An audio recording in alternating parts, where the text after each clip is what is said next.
Bonjour à toutes et à tous, bienvenue sur ma chaîne, c'est Gilles Mansillon. Je t'ai appelé aujourd'hui à ralentir, faire le moins possible. Enfin, je voulais quand même venir faire cette vidéo, et juste pour exprimer des idées, des conseils, disons, du soutien, mais ne laissez personne conditionner votre propre évolution, votre ascension. Hein. Tout, c'est vraiment vous qui décidez des choses, vous devez prendre cette responsabilité et vraiment ne pas donner ces pouvoirs à quelqu'un d'autre pour faire le travail pour nous. Hein. De toute manière, c'est pas possible. Et donc, parce que dès qu'on donne nos pouvoirs à quelqu'un, ça nous limite. Savoir que bon, toutes ces choses peuvent être de manière générale complètement sage, disons, mais vu qu'on est tous différents et uniques, disons, il y a toujours faut vraiment adapter. Ces choses qui sont bonnes pour tous ne sont pas forcément bonnes pour une personne particulière à cause de. Donc vraiment, voyez vraiment tout ce qui est bien pour vous, rejetez le reste, hein, ne prenez pas. Parce que tout le monde doit faire sa propre guérison actuellement. Hein, personne ne peut pas faire la guérison des autres. On va vraiment s'occuper de notre guérison, de notre ascension, de notre prise de pouvoir intérieure, à l'intérieur de nous. C'est vraiment toujours ce qui est très important. Et le temps, on nous est donné le temps pour nous acclimater à ces nouvelles fréquences, ces nouvelles énergies, ces nouveaux modes de vie aussi, hein, parce que ça demande de changer des habitudes. C'est toujours douloureux de changer de dimension, parce qu'on doit lâcher prise sur certaines choses. Et ceux qui ne sont pas prêts à vivre dans une société dirigée par l'amour, la sagesse, la justice, l'abondance, il y en a beaucoup qui vont partir parce qu'ils ne sont pas prêts à ça. Mais il faut savoir que bon, tout est comme il le faut. Et je vais tirer quelques cartes pour voir un peu. J'ai pas mal d'idées que je voulais partager aujourd'hui. Donc, ça va, on n'a pas la carte de l'épreuve, c'est déjà pas mal. Le passé, c'est la purification. Cette purification, elle va continuer, hein, de toute manière. Là où on en est actuellement, c'est l'espoir. L'espoir devient de plus en plus fort. On sent les choses approcher. Et ce qui arrive, c'est le travail. Ça va plus être un rêve, ça va être une réalité tangible et manifestée qui c'est devant nous. Donc on travaille, on se prépare pour notre mission. Si vous avez reçu votre ordre de mission, ça viendra quand ça sera le moment. De toute manière, ça vient toujours quand c'est le moment. Donc c'est juste le suivre. Et ce qui arrive, c'est le jugement. C'est le jugement, c'est pas notre jugement. Ce qu'il faut, c'est d'avoir un jugement non attaché à nos propres opinions. Si on doit juger, parce on est toujours amené à tracer des lignes, d'être le plus neutre et impartial possible. Pour se rapprocher du créateur, de la source, c'est ce que l'on veut, c'est ce que l'on recherche. Enfin, moi personnellement, je ne fais que partager mes idées. Il y a toutes sortes d'autres courants philosophiques qui pourraient enseigner autre chose. Mais ce que l'on recherche, on le trouve à l'intérieur même de notre cœur. Et au plus on arrive à purifier son cœur, au plus on arrive à se rapprocher de l'essence divine, hein, parce que bon, c'est très pur, Dieu est très très pur. Donc c'est un petit peu le procédé. Ce qui est fort pour l'espace humain, c'est vraiment son habilité à être innovant et créatif. Avec peu de moyens, on arrive à faire plein de choses. Et donc on sait, il y a vraiment cet atout ici. Et on est tous participants dans le plan divin. Hein. On a tous des cadeaux différents, des fonctions différentes. Tous les autres rôles sont pris. Il n'y a que le nôtre qu'on doit jouer et tous les rôles sont aussi importants les uns que les autres. C'est juste une question de vraiment se concentrer sur sa propre mission. Hein. Savoir qu'il y a les forces du subconscient qui se sont lâché hier soir un rêve, un cauchemar complètement surréaliste. Mais bon, il faut arriver à faire la distinction entre les forces du subconscient qui viennent de l'intérieur aussi, qui viennent d'en bas, et les forces de la lumière, la divinité, le moi supérieur qui apporte des énergies positives, inclusives, alors que les autres énergies apportent toutes sortes de drames. Hein. C'est l'ego qui a besoin de continuer. Il aime ses drames, il aime continuer avec ça. Donc il faut vraiment suivre sa guidance intérieure le plus possible, la guidance de l'âme et de l'esprit plutôt que celle du subconscient et des illusions. Hein. Et donc aussi de comprendre que tous les succès qu'on peut avoir dans la vie, il ne faut jamais essayer de se les attribuer juste pour nous-mêmes, parce que à chaque fois qu'on réussit vraiment à faire quelque chose d'important, c'est parce qu'on a eu l'assistance d'un monde invisible, d'autres personnalités dans le monde invisible, donc c'est toujours un succès collectif. Quand vous réussissez, vos guides réussissent, Dieu réussit, tout le monde réussit. Quand on échoue, tout le monde échoue. Mais bon, on ne faut pas se voir, c'est juste d'avoir suffisamment de connaissances et de force de caractère pour dépasser l'obstacle. Il ne faut pas donner nos pouvoirs à quelqu'un d'autre. Hein. Voilà, ça, j'ai déjà noté ça. Hein. faut vraiment chercher la guidance dans son cœur. Hein. Donc voilà, je vais continuer un peu à discuter. Je voulais dire que, en essence, on mérite le meilleur du meilleur, parce que toutes nos ressources, toute notre vie, notre créativité vient de la source de Dieu, et il ne connaît que le meilleur du meilleur du meilleur, même s'il expérimente tout. Pour lui, il ne garde que le meilleur. Donc c'est vraiment ce qu'on veut, c'est le meilleur du meilleur. C'est vraiment ce que toutes nos intentions, c'est ce qui est au profond, ce qui sponsorise nos pensées, nos émotions, notre intention. C'est vraiment la manière dont on parle à l'univers. Hein. Et on doit purifier nos intentions le plus possible pour arriver à avoir de plus en plus de réponses.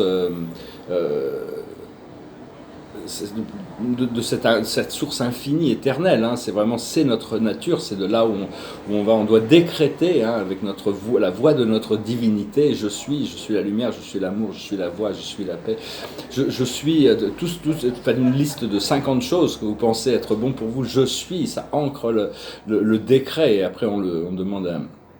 Par contre, on doit vraiment se débarrasser de tous les bagages que l'on a de la troisième dimension et des habitudes de la troisième dimension.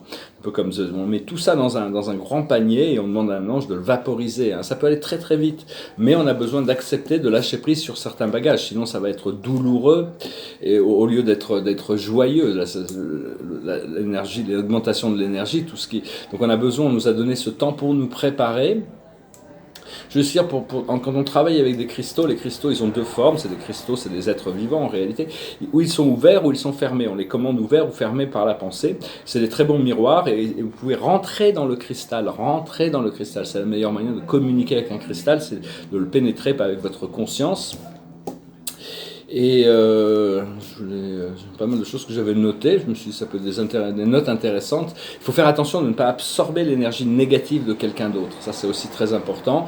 On s'en aperçoit, hein, quand on le fait, et donc on voit que ça ne se sent pas bien, et donc on va pouvoir commencer à être plus en contrôle de ça. Et toujours faire de son mieux, mettre à 100% de tout ce que l'on fait, de notre énergie dans tout ce que l'on fait, le plus de cœur possible, parce que ça va nous permettre d'apprécier même les petites choses.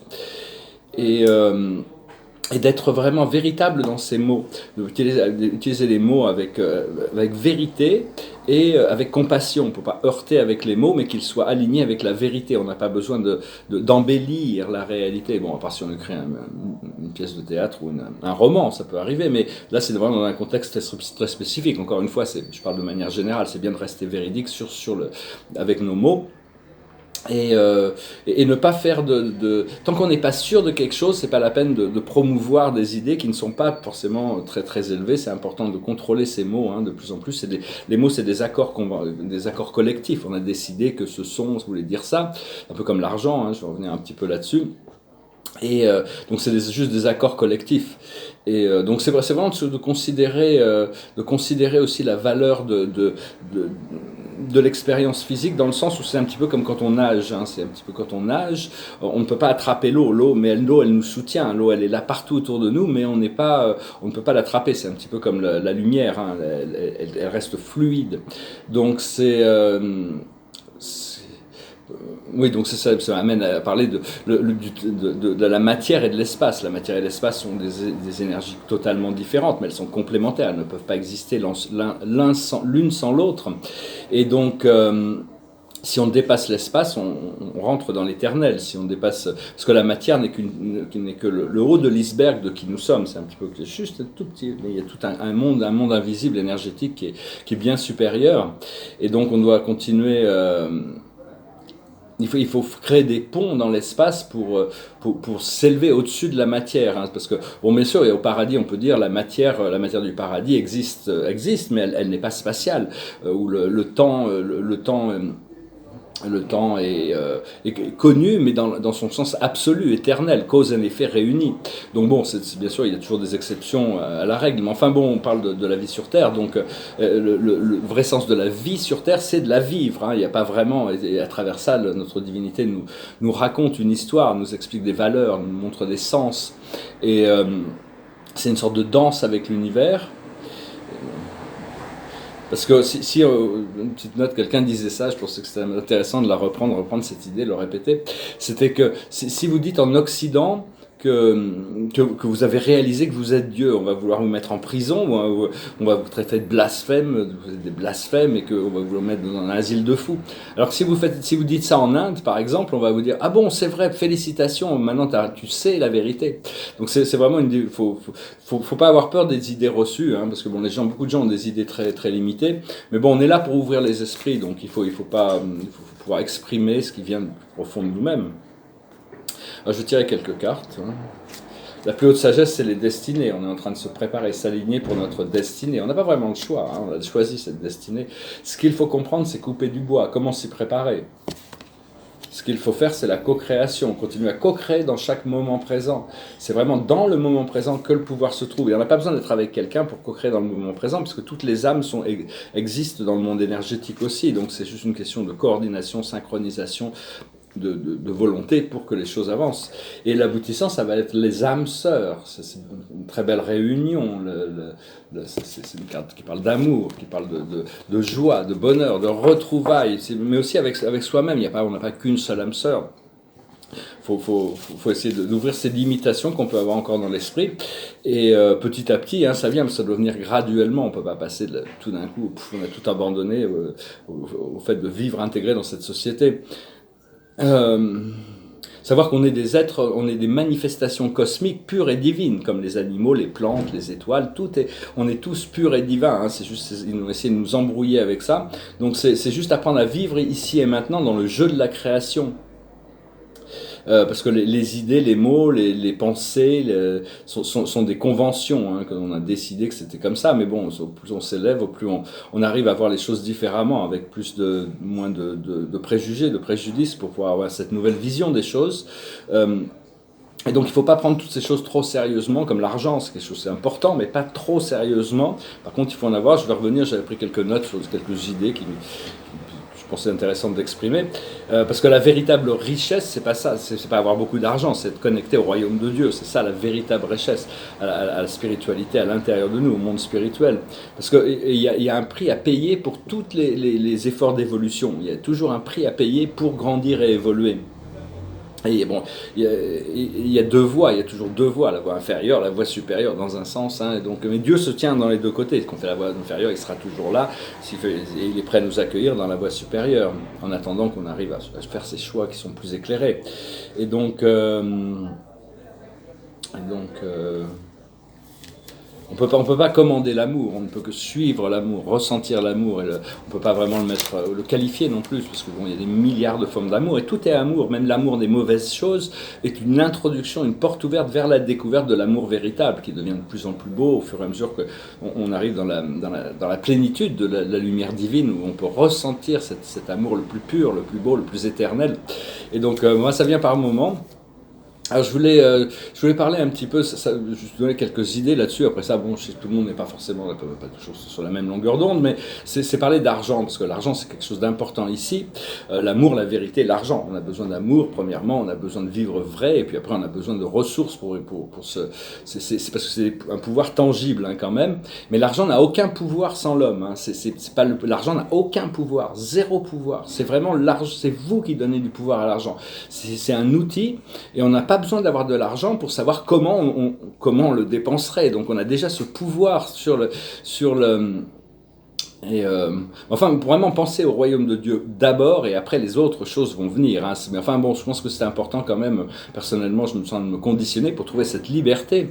Et donc, parce que c'est juste une condition mentale qui doit être transformée. Hein. En pensant d'abord à l'éternel, on peut harmoniser toutes les situations temporelles. Et savoir que l'argent vous recherche, l'argent a besoin de vous, hein. L'argent est attiré par vous, il ne peut pas faire autrement, puisque il sait que c'est entre vos mains qu'il sera le mieux utilisé. Donc savoir que bon, tout va bien fonctionner, parce que la pauvreté, c'était vraiment cette idée de pénurie, c'est vraiment une sorte de pollution mentale, une programmation mentale qu'on nous a programmée par ceux qui avaient le pouvoir, quand on dit l'argent ne fait pas le bonheur, où l'argent est, la source de tout le mal. C'est des gens de pouvoir qui ont créé ces fausses connaissances pour garder le pouvoir, justement. Donc il faut abandonner tout ça, et l'argent est complètement neutre, il n'y a aucune... Et donc, mais on doit changer notre conscience, savoir qu'on fait partie de l'un qui est tout, et donc tout ça n'est que détail à l'intérieur de l'un. Et donc à partir du moment où on ne prend plus les choses trop au sérieux, on peut arriver à lâcher prise sur la résistance, et ça permettra de flotter plus. Savoir que votre véritable ressource, c'est Dieu, c'est la source. Et donc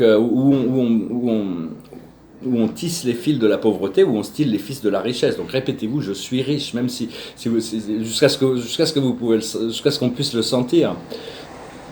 Mais l'argent n'a du pouvoir que quand on l'utilise, savoir vous êtes le pouvoir, et laisser savoir à l'argent qu'il a besoin de vous, comment vous allez l'utiliser, parce que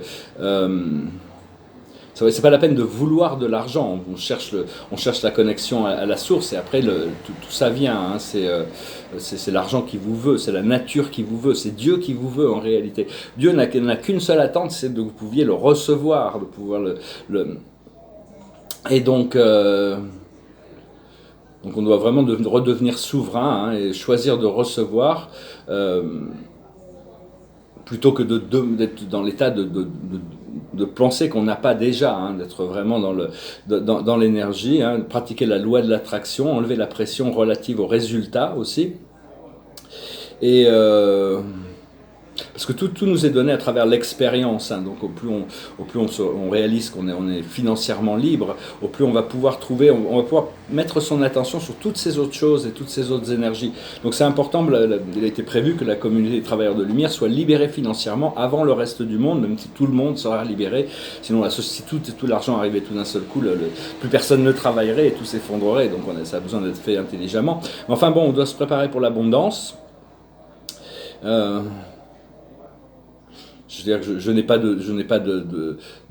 pas besoin de vouloir. Tout ce que je veux me veut. Donc c'est vraiment une question de travailler sur cette loi d'attraction, de magnétique attraction, un peu comme si on était un cône de miel, et puis tous nos désirs sont des abeilles qui viennent. Donc voilà, tout est attiré.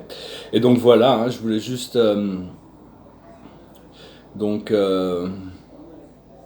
il faut aussi éviter de dire je n'ai pas les moyens. Il faut mieux dire je choisis de dépenser d'utiliser mes ressources autrement. Parce que tout est un investissement dans notre évolution et la qualité de notre vie, dans un sens. Et donc voilà, je voulais venir vous saluer. Je ne sais pas pourquoi, peut-être parce que je suis dans une transition aussi à ce niveau-là, donc j'ai pensé en parler. On parle toujours des choses qu'on a déjà acquises ou qu'on a déjà intégrées, ou les choses que l'on recherche à avoir. Enfin moi c'est comme ça que je perçois la chose. Donc voilà, je vous remercie d'aimer, de partager, de commenter, de souscrire. Je vous remercie pour vos dons. Si vous avez une session privée, vous pouvez m'envoyer un email. Je vais voir pour bientôt faire peut-être une vidéo à deux avec mon amie Christelle, dans quelques jours. Et donc j'ai chanté une chanson, une chanson c'est une chanson de gospel. Il y en avait une autre qui me passait par la tête, j'ai pas eu le temps d'aller chercher les paroles, donc je chantais celle-là que je connais déjà un peu. Amazing grace, how sweet the sound that saved a wretch like me. I once was lost, but now I'm found. Was blind, but now I see. 'Twas grace that taught my heart to fear, and grace my fears relieve. How precious did that grace appear, the hour I first believed, when we been there 10,000 years, bright shining as the sun. We've no less days to sing God's praise than when we first began.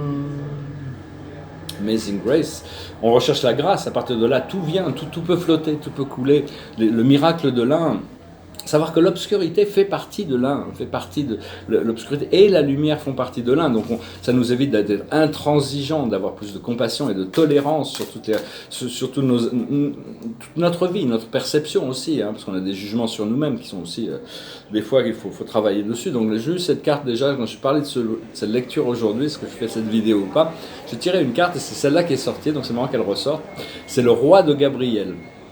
Généreuse source d'inspiration, enthousiaste. Regardez la situation dans sa globalité et laissez les autres gérer les détails. Votre expérience mène à la réussite. Vous vous souciez des autres. Donc voilà, on est bien connecté. Il faut continuer à s'occuper de soi, tout en étant, bien sûr, on est connecté aux autres, on est connecté à travers cette force de l'unité, de l'amour et de l'un. Mais c'est vraiment notre priorité, c'est vraiment de s'occuper de soi, d'être le futur, déjà, de ramener dans le futur ces énergies de bien-être, de bonheur, de paradis, de libération. Et donc c'est notre droit au bonheur, tous les jours sur lequel on doit se concentrer et ne pas donner d'importance à tous ces drames ou toutes ces choses du subconscient qui peuvent encore remonter, arriver à discerner entre les deux. Voilà, je vous salue, je vous remercie, je vous souhaite une excellente journée. Namasté.